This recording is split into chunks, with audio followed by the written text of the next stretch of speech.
இன்றே டவுன்லோட் செய்து உங்கள் ஃபேவரட் ஷோக்களை என்ஜாய் பண்ணுங்க. சொல்லிட்டே பரணி. ஏய், என்னாச்சுடி? எங்க அண்ணன் வந்துட்டானா இல்லையா? இன்னும் இல்லட்டி, அநேகமா வந்துட்டு இருப்பாரு. ஐயோ, இங்க நேரம் போயிட்டே இருக்கு. எந்த நிமிஷமும் ஜட்ஜ் வந்துருவாங்க. சரி, நீ போனை வை, நான் அவன்கிட்ட பேசுறேன்.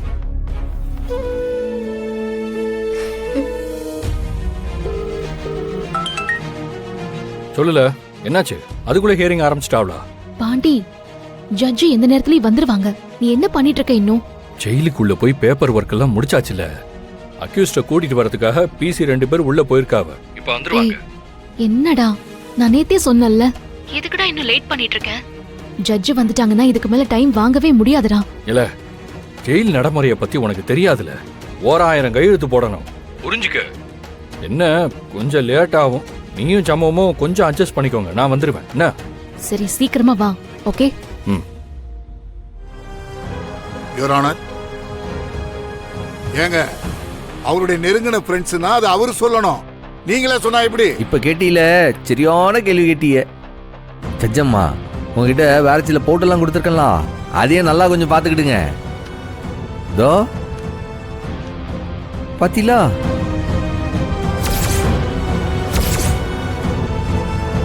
பாத்தீங்களா?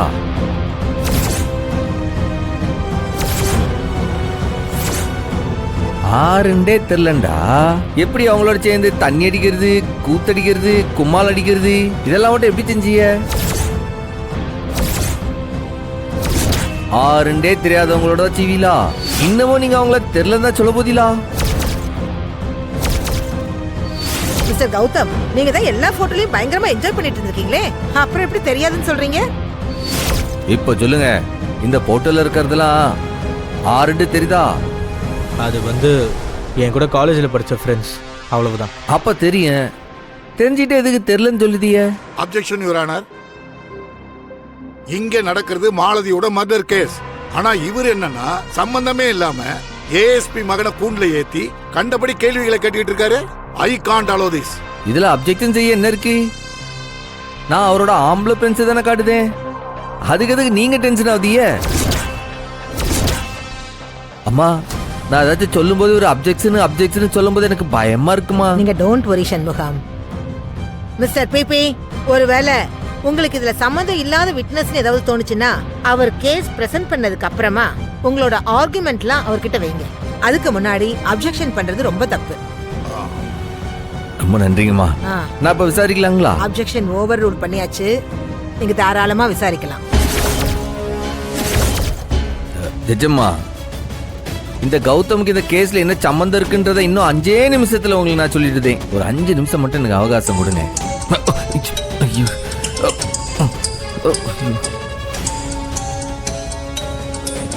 மிஸ்டர் சண்முகம், என்னது இது? கோர்ட்டுக்குள்ள போனை ஃபிளைட் மோட்ல போடணும்னு உங்களுக்கு தெரியாதா? அது போன் இல்லங்கம்மா, அது அலாரம் அடிச்சிருக்கு. இன்னைக்கு செவ்வாய்க்கிழமை இல்லையா, முருகனுக்கு விரதம் இருக்கேன். விரதம் முடிக்கிறதுக்காக டைம் சொல்றதுக்காக அலாரம் வச்சேன். அது அடிச்சு பிடிச்சி சாரிங்க. Oh my god. ஐயோ, நானும் முருகனுக்கு விரதம் இருக்குங்க. நல்ல வேலை நீங்க ஞாபகப்படுத்தினீங்க.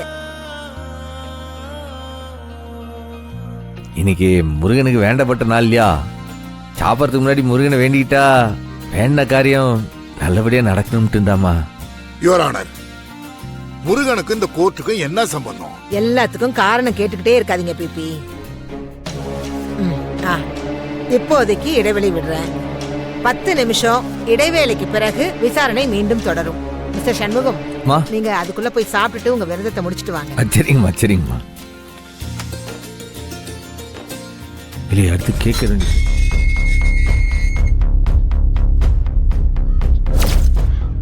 யோ, ஓகே, சீக்கிரம் வாங்கயா. சார், உள்ள ஏறிங்க. விடுங்க சார். இன்ஸ்பெக்டர் சார், என்னுடைய கேஸுக்கும் உங்களுக்கும் எந்த சம்பந்தமுமே இல்லை. என்னை எதுக்காக கூட்டிட்டு போறீங்க? வேற ஒரு கேஸுக்கு. உனக்கு சம்பந்தம் இருக்கிற கேஸ்ல கோர்ட் உன்னை விசாரிக்க போகுது. அதுக்கு தான் உன்னை கூட்டிட்டு போறோம். சார், என்ன கேஸ் என்ன ஏதுன்னு தெரியாம நான் எப்படி சார் உங்க கூட வர முடியும்? அதெல்லாம் வர முடியாது சார். யோ, இங்க பாரு, உண்மையிலேயே இது முக்கியமான கேஸ். நீ வண்டியில ஏறு. போறப்ப எல்லாத்தையும் நிதானமா தெளிவா நான் சொல்றேன். வா, ஏறு.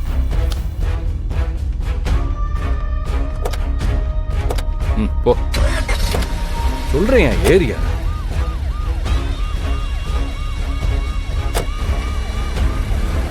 வைரவேல் திருட்டுல உங்களுக்கும் சம்பந்தம் இருக்குன்னு நான் கோர்ட்ல சொன்னா உங்க கதை என்ன ஆகும்னு தெரியும்ல? சொல்லுங்க மேடம், சொல்லுங்க. நீங்க உண்மையை சொன்னீங்கன்னா நீங்க செஞ்ச எல்லாத்தையும் நானும் சொல்லிடுவேன். அது மட்டும் இல்ல, இன்னும் 2-3 சேர்த்து சொல்லிடுவேன். அது என்னுடைய ஹாபிட். பிறகு என்ன ஆகும்? நாம 2 பேரும் ஒண்ணு மண்ணா ஜெயிலுக்கு போகணும். நீங்க ஃபீமேல் ஜெயிலு, நான் மேல் ஜெயிலு. ஆனா நம்ம 2 பேருக்கும் ஒரே நேரத்துல தான் பெல் அடிப்பாங்க சாப்பிடுறதுக்கு. பரவாயில்லையா மேடம்? ஓஹோ, என்னையே மிரட்டுறீங்களா? மிரட்டல மேடம். மேடம், ஒரு மானை ஒரு புலி துரத்திச்சுன்னா அந்த மானு ஓடும், தாவி குதிச்சு ஓடும். நானும் அந்த மானு மாதிரி தான் மேடம். ஆனா செத்துருவோம்னு தெரிஞ்சா இந்த மானு என்ன செய்யும் தெரியுமா?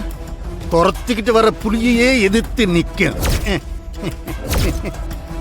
ஏலே சவுந்தரம், இப்ப பாரு அந்த அம்மா பேந்த பேந்த முழிக்குது. அவங்களுக்கு விளங்கல போல இருக்கு. நல்ல விளங்குற மாதிரி விளக்கமா சொல்லல மேடம். உண்மையிலேயே சாட்சி சொல்றப்ப என் பேரை மட்டும் நான் மறைக்கல மேடம், உங்க பேரையும் சேர்த்து தான் நான் மறைச்சு சொல்லியிருக்கேன். உண்மையைத்தான் சொல்லியிருக்கேன் மேடம் நானு. ஆனா இன்னொரு பாதியை நான் சொல்லல. அதானே உண்மை. நிஜமா பாத்தீங்கன்னா நான் செஞ்சிருக்கிறது உங்களுக்கு தான் மிகப்பெரிய உதவி. எனக்கு நீங்க நன்றி சொல்லலைனாலும் நன்றி உணர்ச்சியோடவாவது இருங்க மேடம். வேண்டாம் சவுந்தர பாண்டியன் சார், என்கிட்ட விளையாடாதீங்க. இன்னொரு தடவை இந்த மாதிரி நடந்துச்சு, உங்களை நான் கொலை பண்ண கூட தயங்க மாட்டேன். மேடம், நீங்க கொலை செய்ய கூட தயங்க மாட்டீங்கன்னு எனக்கு தான் தெரியுமே. என்னையே நீங்க கொன்னுட்டா உங்க பிரச்சனை எல்லாம் தீர்ந்துடுமா?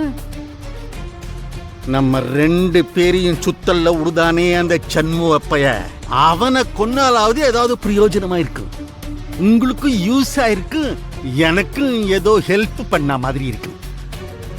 அதை விட்டு போட்டு நீங்க என்னைய போய் மிரட்டிக்கிட்டு என்ன ரொம்ப சாதாரணமா எடை போடாதீங்க சவுந்தர பாண்டியன் சார். அவசியம் ஏற்பட்டா நான் அந்த சண்முகத்தையும் கொலை பண்ணுவேன்.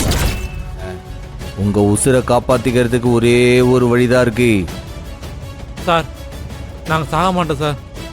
தப்பிக்க என்ன வேணா சொல்லுங்க சார், நாங்க கேட்கிறோம். கோர்ட்ல ஜட்ஜ் அம்மா முன்னாடி எல்லா உண்மையும் சொல்லிடுங்க. அவங்க உங்களை ஜெயிலுக்கு அனுப்பிடுவாங்க. ஜெயிலுக்கா? இல்லே முட்டா பயலுலா, இந்த உலகத்துல இப்போதைக்கு உங்களுக்கு இருக்க ஒரே சேஃபான இடம் ஜெயிலு தான். அந்த இடத்துல தான் இந்த மேடமால உங்களை எதுவும் செய்ய முடியாது. அங்க இருந்தாதான் நீங்க உசுறு பொழைக்க முடியும். என்ன இலே, உசுறு போனா திரும்பி வராது. நல்லா யோசிச்சு முடிவு பண்ணுங்க.